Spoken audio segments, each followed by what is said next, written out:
मी मध्ये येऊ का? मी आत येऊ का? इतका वेळ लागला मग तुला बोलायला? Oh, it's time to go to school. It's so boring to go to school every day. And also, I forgot to do my homework. Anyway, it's okay. I will do my homework in my free period. Oh my god Suhani, तू एवढं English बोलायला कुठून शिकली बाळा? मग मी Sheetal मॅडमचे video बघते ना. मग मी दाखवते ना तुला ते व्हिडिओ. तुम्ही बघता का? तुम्ही बघता का? नाही बघता तर बघा. आणि व्हिडिओमध्ये फक्त शीतल मॅडम नाही, मी पण असते, सुहानी. तुम्ही तर व्हिडिओ बघतच असणार ना. रोज रोज नवनवीन शॉर्ट्स येत असतात आणि ते सेंटेन्सेस तुम्हाला फक्त ऐकायचे आहेत आणि रिपीट करायचे आहेत, म्हणजेच तुमची बोलायची प्रॅक्टिस होईल. आणि हो, आजच्या व्हिडिओमध्ये सुद्धा आपण तेच करणार आहोत. आपली मुलं इंग्लिश मीडियम मध्ये जात असतात आणि आपली अपेक्षा असते की त्यांनी इंग्रजीत बोलावं. अपेक्षा केलीच पाहिजे, पण फक्त टीचरच आपल्या मुलांना इंग्लिश शिकवेल ही अपेक्षा करणं चुकीचं आहे. आपण सुद्धा आपल्या मुलांना घरी इंग्लिशचं ऍटमॉस्फिअर क्रिएट करणं गरजेचं आहे. आपण सुद्धा त्यांच्यासोबत थोडे थोडे इंग्लिश सेंटेन्सेस बोलणं गरजेचं आहे. तर आजच्या व्हिडिओमध्ये आपण क्लासरूम वाली सेंटेन्सेस घेतले आहेत, जी मुलं त्यांच्या क्लासमध्ये बोलू शकतात. तर ही सेंटेन्सेस तुम्हाला लगेच तुमच्या मुलांकडून रिपीट करून घ्यायची आहेत. Listen and repeat, listen and repeat, तेव्हाच होईल तुमची खरी प्रॅक्टिस. चला तर मग, जर तुम्ही हा व्हिडिओ तुमच्या मुलांना शेवटपर्यंत दाखवला तर नक्कीच तुमची मुलं रोज क्लासमध्ये, शाळेत गेल्यानंतर त्यांच्या फ्रेंड्स सोबत, टीचर सोबत कॉन्फिडेंटली इंग्लिश मध्ये बोलतील. चला तर मग, without further ado, let's start the video.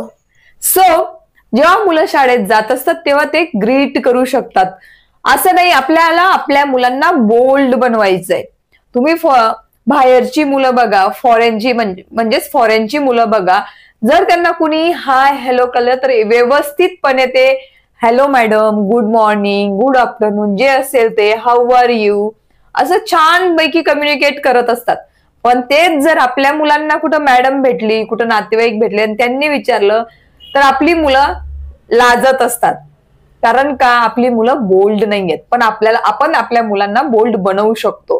तर मुलांना नेहमी सांगा, तुम्ही कुठेही तुम्ही कधी शाळेत असताना तुम्हाला टीचर दिसल्या किंवा बाहेर कुठं टीचर दिसल्या, बाहेर कुणी दिसलं तर ग्रीट करायचं शिकवा मुलांना. Hello ma'am, good morning, good evening जे असेल ते. पण आपल्या मुलांनी कम्युनिकेट करणं गरजेचं आहे. चला तर मग, तर फर्स्ट सेंटेन्स काय आहे? Good morning teacher. म्हणजे टीचरला सुप्रभात जे असेल ते. दुपार असेल तर गुड आफ्टरनून टीचर. संध्याकाळ असेल तर गुड इव्हिनिंग टीचर. गुड. चला next sentence. May I come in. म्हणजे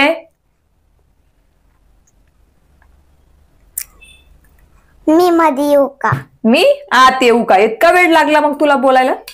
जर आपल्याला कधी परमिशन घ्यायची असेल मुलांना तर आपण मे आय यूज करू शकतो. जसे की may I come in, may I go out, मी पाणी पिऊ का, मे आय ड्रिंक वॉटर, मी वॉशरूम जाऊ का, may I go to the washroom, मी बोर्ड वरती लिहू का, can I write on the board, किंवा may I write on the board. Next. May I sit here. मी इथे बसू शकते का? May I clean the board. मी बोर्ड क्लीन करून देऊ का? जेव्हा टीचर क्लासमध्ये असतात, बोर्ड आपल्याला क्लीन करायचं असतं तर आपण टीचरला समोरून सांगू शकतो, may I clean the board. मी बोर्ड क्लीन करू का? Next. Can I write on the board. मी बोर्ड वरती लिहू का? प्रत्येक क्लासमध्ये आपले गुड मॅनर्स असतात की आपल्याला आपल्या टीचरची परमिशन घेऊनच कुठलंही काम करायचं असतं. So can I write on the board. I have done my homework. म्हणजे मीने माझा होमवर्क कंप्लीट केला. मी माझा होमवर्क केलेला आहे. I have done my homework. हे सेंटेन्स तुम्ही रिपीट करा. आता नवीन तुम्हाला कधी टीचरला सांगायचं असेल की माझं होमवर्क झालेलं आहे तर ते तुम्ही इंग्लिश मध्ये सांगायचं, I have done my homework. Please check my homework. Madam माझं होमवर्क चेक करा तर तुम्ही बोलणार, please check my homework. I forgot to bring my notebook. म्हणजे मी माझी नोटबुक घ्यायचं विसरून गेली. किंवा स्कूलमध्ये आणायचं विसरली, बॅगेत ठेवायचं विसरली. असं भरपूरदा मुलांसोबत होत असतं. तर तेव्हा तुम्ही टीचरला सांगू शकता, sorry madam, I forgot to bring my notebook, किंवा I forgot to bring my crayons, my books, my pencil, my sharpener. रोजच काही ना काही राहत असतं.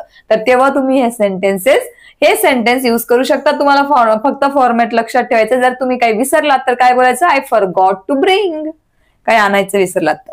Next, please repeat the questions. मॅडमांनी तुम्हाला काही क्वेश्चन विचारला तर तुम्हाला तो समजला नाही, ऐकायला आला नाही, तर तुम्ही मॅडमांना मॅडम परत बोला. त्याच्यापेक्षा तुम्ही बोलू शकता, madam please repeat the question. Teacher please repeat the question. Next, don't push, म्हणजे धक्का नाही दे. तुमचे फ्रेंड्स जेव्हा तुम्ही सोबत खेळत असता किंवा एक क्यू मध्ये तुम्ही चालत आहात, लाईन मध्ये चालत असणार, आणि जर तुम्हाला मागून तुमचा फ्रेंड पुश करत असेल तर तुम्ही त्याला सांगू शकता, don't push, don't push. Stand in a line, line मध्ये उभा राहा, stand in a line. Next, join your hand, म्हणजे हँड जॉईंट करणं. केव्हा करत असतो आपण जॉईन हँड्स, जेव्हा प्रेयर असते किंवा कुणाला आपण रिक्वेस्ट करत असतो किंवा कुणाला आपण ग्रीट करत असतो, जसे की हॅलो, नमस्कार, तुला काय सांगायचंय असं ग्रीट करून. लाईक, शेअर आणि सबस्क्राईब करायला विसरू नका. या व्हिडिओला तुम्ही इथपर्यंत बघतच आहात तर व्हिडिओला लाईक नक्की करा आणि त्याचप्रमाणे व्हिडिओ कसा वाटतोय ते कॉमेंट मध्ये नक्की लिहा. Next, don't fight. Don't fight म्हणजे भांडू नको. आता तुम्हाला लक्षात आलं असेल, जर आपल्याला एखाद्या दुसऱ्याला सांगायचं असेल की हे करू नको, तर तेव्हा आपण युज करतो don't. Don't fight, don't push, तर तुम्ही युज करणार डोंटचा. Next, let's play together. Don't fight, भांडू नको, चल सोबत खेळूया, लेट्स प्ले टुगेदर. त्याच्यानंतर तुम्हाला बोलायचं असेल, चल सोबत जाऊया, let's go together, let's come together, सोबत या, सोबत येऊया. Next, sorry I made a mistake. Sorry, माझ्याकडून चूक झाली असं तुम्हाला कोणाला सांगायचं असेल तर तुम्ही बोलू शकता, sorry I made a mistake. Let's eat lunch. चल डब्बा खाऊया. What do you have today.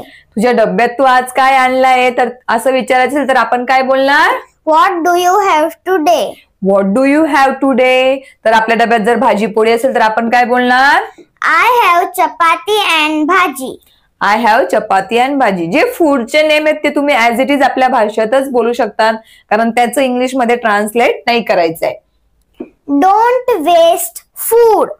अन्न वाया घालू नको. किंवा डब्यातलं काही खाली पाडत असेल आपला मित्र मैत्रीण तर आपण त्यांना काय बोलू शकतो, don't waste food. What is the meaning of this word. जर तुम्हाला एखाद्या शब्दाचा एखाद्या वाक्याचा अर्थ समजला नाही तर तुम्ही टीचरला किंवा तुमच्या फ्रेंड्सला विचारू शकता, what is the meaning of this word, what is the meaning of this sentence, what is the meaning of this, याप्रमाणे. Next, please explain this again. It again. मॅडमांना तुम्ही सांगू शकता, मॅडम मला हे पुन्हा समजवा ना, प्लीज एक्सप्लेन इट अगेन.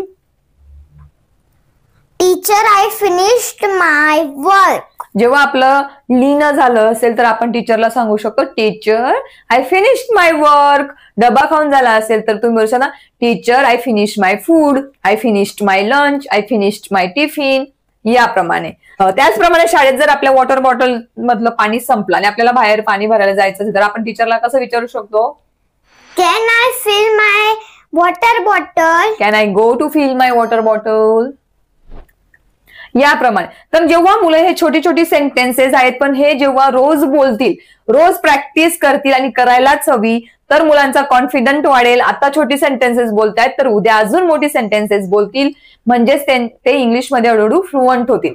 तर आज तुम्हाला साईड लाव, त्या साईडला जा. तर तुम्ही या सेंटेन्सेसचा स्क्रीनशॉट घ्या आणि रोज तुम्ही ही सेंटेन्सेस मुलांसोबत रिपीट करा. त्यांना रोजचं रिव्हिजन द्या, प्रॅक्टिस करा. मुलं कुठलीही गोष्ट रिपीट केल्याने शिकत असतात. सो आय होप तुम्हाला आजचा व्हिडिओ आवडला असेल आणि तुम्ही मी जे सांगितलं ते तुमच्या मुलांसोबत नक्कीच करणार आहात.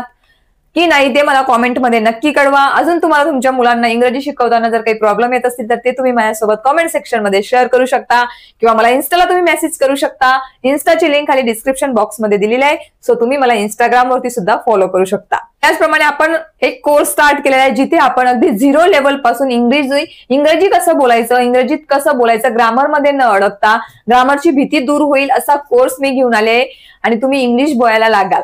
तर त्या कोर्सचे ऑलरेडी 6-7 दिवस अपलोड केलेले आहेत.